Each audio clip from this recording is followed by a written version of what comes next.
Hi everyone, this is Jessica Wessler, and today I'd like to talk to you about academic honesty and plagiarism. So what exactly is a code of academic honesty? Every university has one, and we list it on every syllabus that we provide our students. So exactly what is a code of academic honesty? It's basically a safeguard to preserve intellectual property. It's to encourage our students to do their own work and not take from others. So there are two simultaneous aims of an academic honesty code. It both encourages certain behaviors and it curtails certain behaviors. We want to avoid plagiarism, cheating, laziness, and dishonesty, while at the same time we want to encourage our students to have integrity in their work, to be creative and do the hard work, because sometimes it is going to be difficult, and we want to provide them with a safe environment of learning and the ability to add to those academic conversations that they want to be a part of. And the violations of the policy can be very serious. It can range from a 0 to an affected assignment, a failing grade for the class, or even expulsion for the university. Students need to be reminded that this kind of behavior is A, not tolerated, and the punishment for violations is severe. One thing I want to interject though with the laziness, you have to kind of take into effect that some students may absolutely be petrified of either failing or not being able to do the work, so they will opt to cheat rather than try to do it themselves. Hopefully this policy will guide them toward a direction that will give them that confidence to be academically creative and do the work. So we read 3 articles this semester about plagiarism. The first one was Sunny Adhikari's Beyond Culture, and it talked about how plagiarism doesn't really translate well between cultures. The big C, the big Western versus Eastern cultures, and the little c, which is our academic culture. She talked about views of ownership and originality. One example that she gave was that certain Eastern cultures don't see borrowing from previous works as plagiarism. It's more of building upon previous ideas. Adhikari also goes into talks about the idea that teachers are seen as being responsible for reversing years of bad habits. These are habits that students have learned back in middle school or even grade school. And that's really not fair to the educators. But it's a hurdle that we will have to overcome. So how do we do that? Well, practice, practice, practice. That's why we want to get our students writing and writing often, so we can gauge what they know, how much they know, the direction we need to take the course to get them to have better tools and better understanding. And I think once we get them to understand what we want, we as educators will be less of police and more of actual teachers. Will be able to do our jobs better. Stephanie Vi presented 2 articles this semester, the first of which talks about detection services like Turnitin. And she talks about something that I coined plagiarism paranoia. And that's a genuine concern for educators, because we want to make sure that our students are doing the work, but we don't have the time and the resources to comb through each and every paper. So with services like Turnitin, that catches that's a finer net, and that can catch the bigger issues. But the downside with that, it also comes back with false positives. Like, I've turned in work, and on my originality report, I have turned up my own name. That's me. That's a work that I've done in the report. So it's the good with the bad. And speaking of bad, the sticker shock on services like Turnitin, I didn't realize exactly how much the license fees were, but you're looking at $20,000 to $50,000 easy for a university and for organizations like universities that are on restricted budgets, that's a lot of money. Another thing that Vi brings up that I didn't realize was the issue of author consent.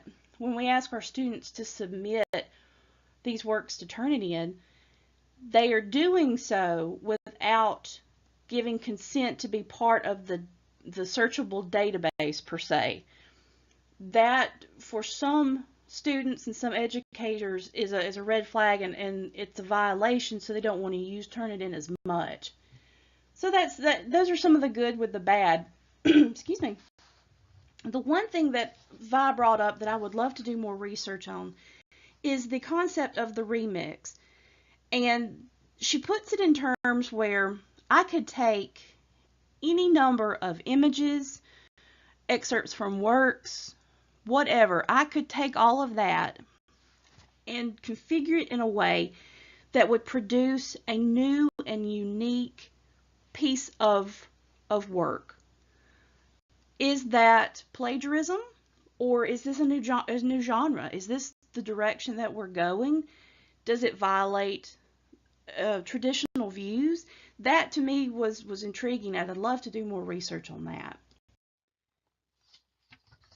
The third piece that we read wasn't necessarily an article, but it was again by Stephanie Vi, and it's her web text that talks about Don't Fear the Reaper, the specter of internet plagiarism. And it hits on, it's a very good document. I would suggest any student go through her web text and explore. But it touches on things like intellectual property, ethics, and plagiarism, how those three things work in tandem. Our dominant views of authorship, collaboration, citation, and ownership. It ties into Adhikari's cultural issues. How do we differ? How are we the same across the globe? Talks about technologies like Turnitin versus Right Check. And Right Check is kind of the antithesis to Turnitin, where it does foster that intellectual property concept for students. It asks for their consent to be a part of that website. The whole point of Vi's web text is, again, plagiarism is not something so cut and dry, so black and white, and so easily defined. It has to be looked at through a different lens to really understand and appreciate.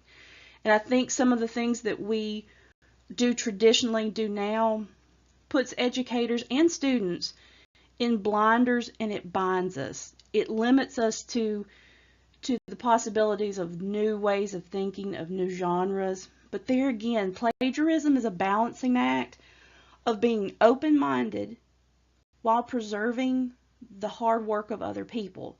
So that's the balancing act and the fine line for instructors. So how can we help our students? Constantly remind them of what's at stake, what's acceptable, and what is right. Be that constant reminder, be that Jiminy Cricket for them to say, okay, it's going to be hard work sometimes, but it's worth it. And one thing that we've read throughout this semester in the different articles we've had, be that listener.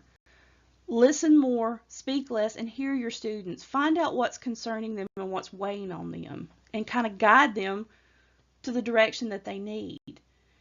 Did I mention be a constant reminder? That's a little tongue-in-cheek, but it's true. We need to remind our students.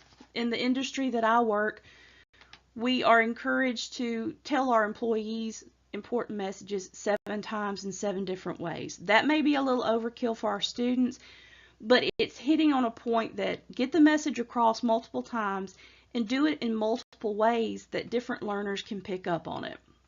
Another thing that we talk about is called SULU, Speak Up, Listen Up. This gives teachers an opportunity to be proactive rather than reactive. If you see something that's going on and that's troubling some students, do something about it. Be aware. And basically, we need to be the Home Depot of composition. We need to give them tools. We need to send them in the direction that will help them the most. And one of those tools that I really enjoy is Purdue University's online writing lab, Purdue OWL. That is an absolute lifesaver. Not only is it a repository of citation, but they have a general writing component to their website.